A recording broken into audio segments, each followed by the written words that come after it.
Je ne comprends pas bien. Permettez-moi, qu'est-ce que vous entendez par groupe?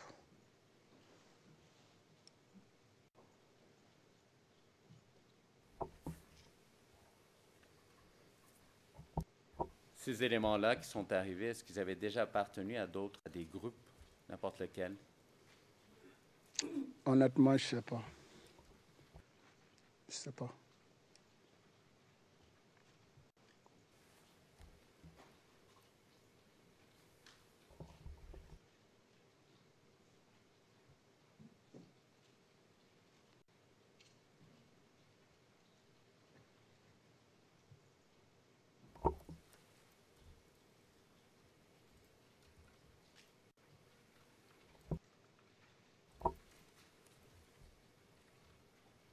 Alors, Monsieur le témoin, j'aimerais ça, maintenant qu'on aborde la question des missions que vous avez eues à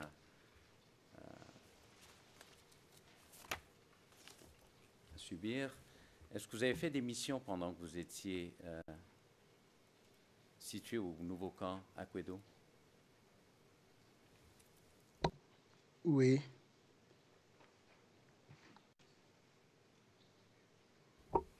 Quel genre de mission?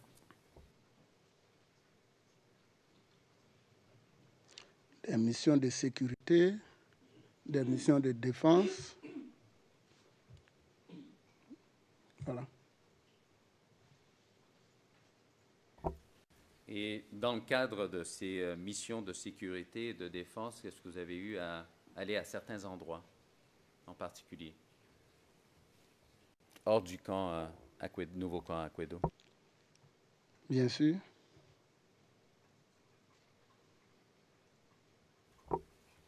Alors, pourriez-vous nous dire à quels endroits vous êtes allé en mission?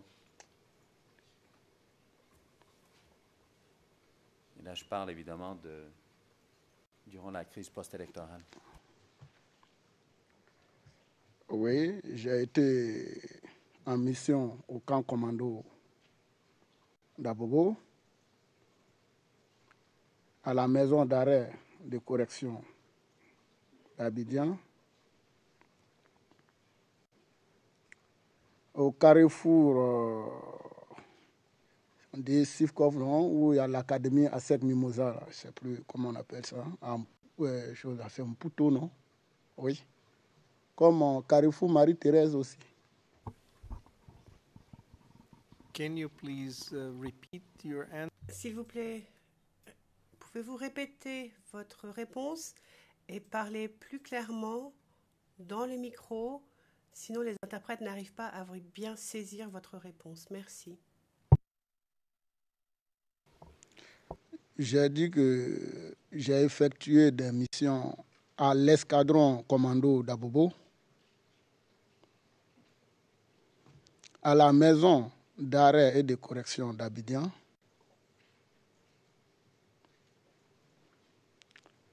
au carrefour Mputo, qui est à Cocody, vers l'hôtel du Golfe, au carrefour Marie-Thérèse, qui est aussi sur la voie du Golfe, l'hôtel du Golfe toujours. Voilà.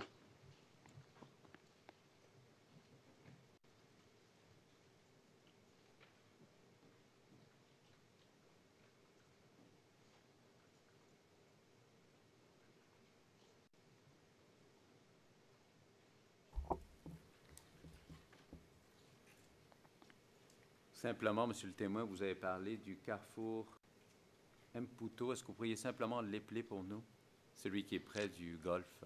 Mputo, bon, M apostrophe P O U T O.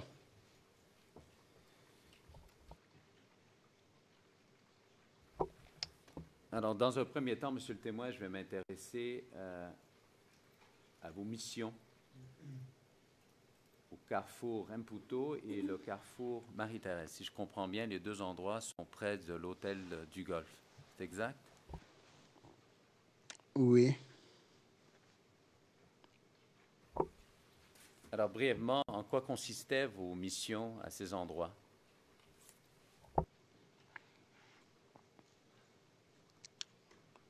Au départ, on était allé pour sécuriser, on était allé pour la sécurité de ceux qui sont à l'intérieur, c'est-à-dire dans l'hôtel du Golfe. Depuis la base,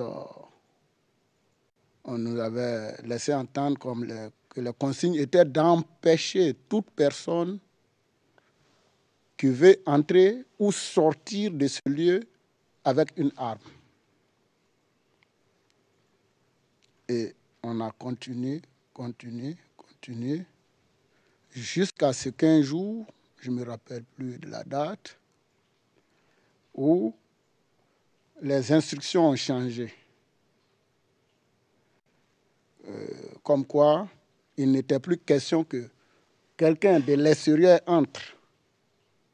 C'est-à-dire qu'il nous dépasse pour aller à l'hôtel du Golfe. Et il n'était plus question que quelqu'un qui quittait l'hôtel du Golfe nous dépassait aussi pour venir en ville. En un mot, on avait couramment l'habitude d'appeler ça un blocus. Voilà. Une mission de sécurité, ça a évolué. Voilà, on ne passe plus pour aller, on ne passe plus non plus pour sortir. Voilà. Alors, vous nous avez parlé que dans un premier temps, c'est une mission de sécurité. Qui avait ordonné cette mission de sécurité? Vos ordres provenaient de qui? Les ordres sont venus de mon unité. Les ordres étaient venus de mon unité. De qui? Mais je vous ai dit qu'on est militaire. Un ordre qui vient de l'unité, c'est le chef de l'unité. Je vous ai déjà mentionné son nom. Alors, c'est le colonel Dadi. C'est bien ça? Oui, c'est lui qui était mon commandant d'unité. Je comprends que c'est clair pour vous, monsieur le témoin, mais je vous pose la question simplement pour que ce soit clair dans le dossier. D'accord? Alors, et cette mission de sécurité, vous étiez combien y aller sur les lieux? Un nombre exact, je ne saurais, mais le nombre d'armes lourdes, oui. Il y avait un bitube et une 12-7. Je crois que le bitube utilise 5 personnes, la 12-7 aussi. Donc environ 10 personnes. Alors, pendant que vous étiez là, dans cette première partie, la mission de sécurité que vous l'avez appelée, est-ce qu'il y avait quelqu'un qui commandait sur le terrain? Mais évidemment, maître. Évidemment. C'était qui? Bon, c'était des officiers qui se relayaient. Comme moi aussi, j'étais relevé aussi en fréquence.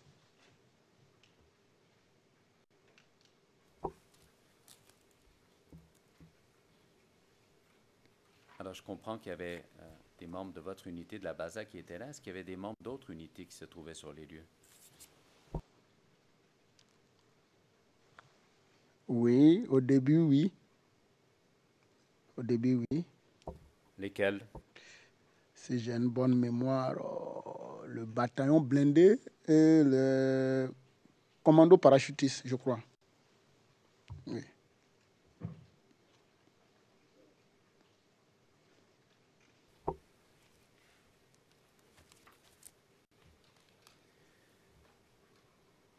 Alors, qui étaient les personnes qui étaient là au sein du commando parachutiste? C'était la même chose comme chez nous. Hein. Ils venaient avec des officiers qui les commandaient et des éléments comme nous. Donc, je ne saurais pas vous dire exactement c'était qui. Mais c'était la même configuration. Seulement que les armes étaient différentes. Sinon, voilà.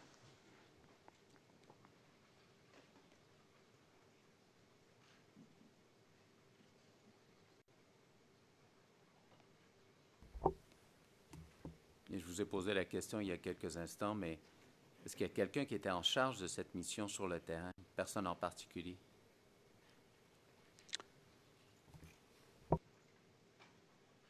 Au départ, non. On recevait les ordres depuis notre base et on venait. Mais après, quand c'est devenu un blocus, si. aussi. C'était qui?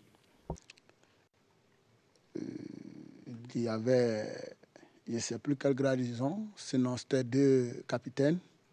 Il y avait Adsen Ake et puis Zadi, c'est son prénom qui m'échappe là. Zadi, je ne sais plus, voilà. Mais c'était les 2 du BCP.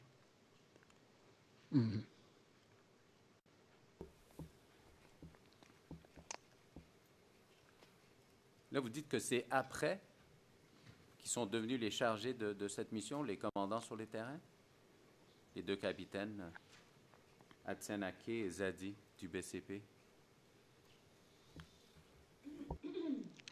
Oui, puisque je vous ai dit qu'au départ, c'était une mission de sécurité. Donc, on venait des différentes unités. Chaque unité, les éléments de chaque unité venaient avec ses instructions et on prenait le service.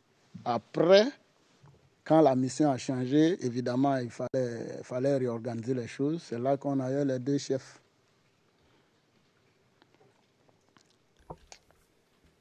Est-ce que vous vous rappelez de combien de temps s'est écoulé entre le fait que ce soit une mission de sécurité, une mission par la suite, vous avez parlé de blocus? Je ne sais plus exactement, mais 2 semaines à 1 mois hein, environ.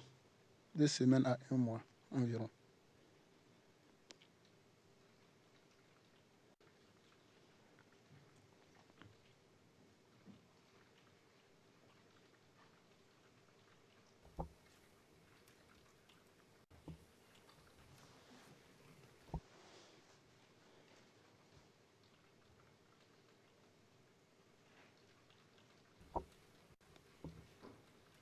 Et vous, monsieur le témoin, est-ce que vous avez su de qui prenaient leurs ordres, ces capitaines, Adsen Ake et Zadi du BCP?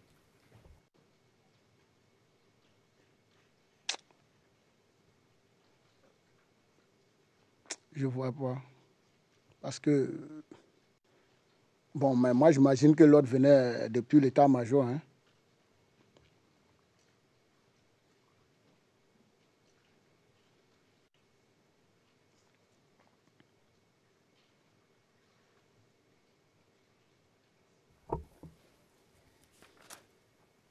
Vous avez également parlé de mission à la Maca. C'est exact? Oui, À la maison d'arrêt. oui. Qui est en charge de cette mission-là et quel était le but de la mission? Le but de la mission, c'était de sécuriser la maison d'arrêt et de correction et ses alentours parce que il y avait des menaces d'attaque de la MACA pour libérer les prisonniers. À ma connaissance, je crois qu'il y avait 2 officiers. C'est le deuxième nom, je ne sais plus. Je crois qu'il était de bébé, mais l'autre était de mon unité, mon commandant en second, capitaine Goué. Le second, je crois qu'il était du bébé ou je ne sais plus. Mais il y en avait 2.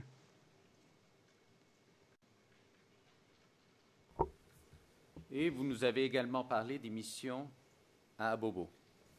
C'est exact? Oui, maître. Alors, c'est la mission, vous alliez où à Abobo? Je dis à l'escadron commando.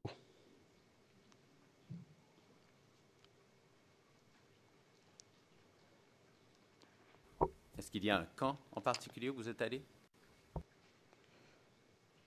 Oui, un escadron de gendarmerie, oui, c'est un camp militaire.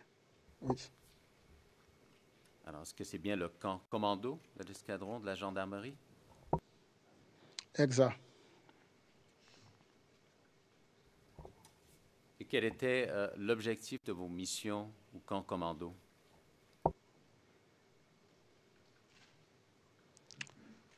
Assurer et faire des patrouilles pour assurer la sécurité de la population.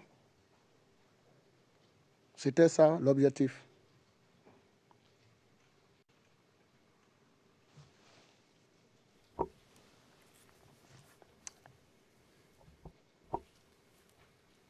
Et lorsque vous alliez là-bas, comment est-ce que ça se passait au juste? Est-ce que vous alliez là-bas directement ou de votre nouveau camp à Quedo? Comment ça se passait?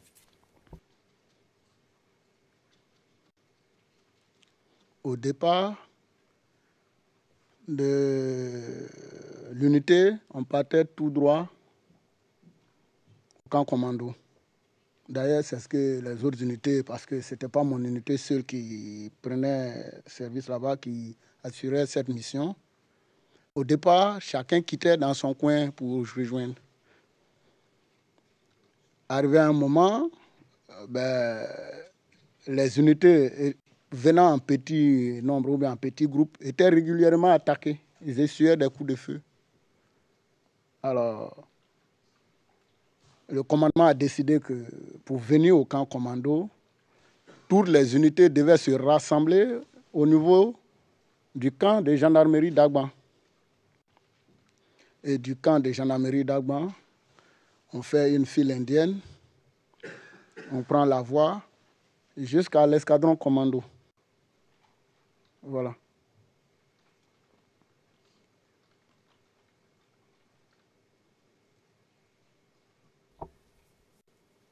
Et lorsque vous rendiez au camp commando, vous restiez là pendant combien de temps avant d'être relevé? Au départ, c'était 24 heures. Après, c'est devenu 48 heures. Ensuite, une semaine, mais là, je n'ai pas participé à une semaine. Mais j'ai participé à 24 heures, 48 heures. Et qu'est-ce qui a fait en sorte, d'après vos connaissances, que les temps de relève ont été étendus par la suite ou élargis de 24 à 48 à une semaine? Ah oui, parce que la fatigue se faisait sentir. Il faut gérer le personnel. Les responsables en ressources humaines commençaient à réfléchir comment gérer le personnel, puisque le temps était long. 2, certains de nos collègues commençaient à tomber assez malades, qui venaient s'ajouter encore à la fatigue. Et 3, comme je l'ai dit, l'entrée et la sortie d'Abobo n'étaient pas vraiment comme si c'était une entrée à l'église et une entrée et sortie à l'église. Arrivé à un moment, c'était plus facile. Voilà. Your Honors, I'm mindful of the time. I believe that... Je regarde la pendule, Madame, Messieurs les juges. Il ne reste qu'une minute. Je pense qu'il serait bon de faire la pause. Et je n'en ai pas pour très longtemps après le déjeuner. Après la pause, le président. Eh bien, nous allons faire donc la pause café. Vous avez une demi-heure de pause. Tout le monde se reposera. Les cénotypistes et les interprètes aussi. Et nous reprendrons donc dans une demi-heure. La séance est levée.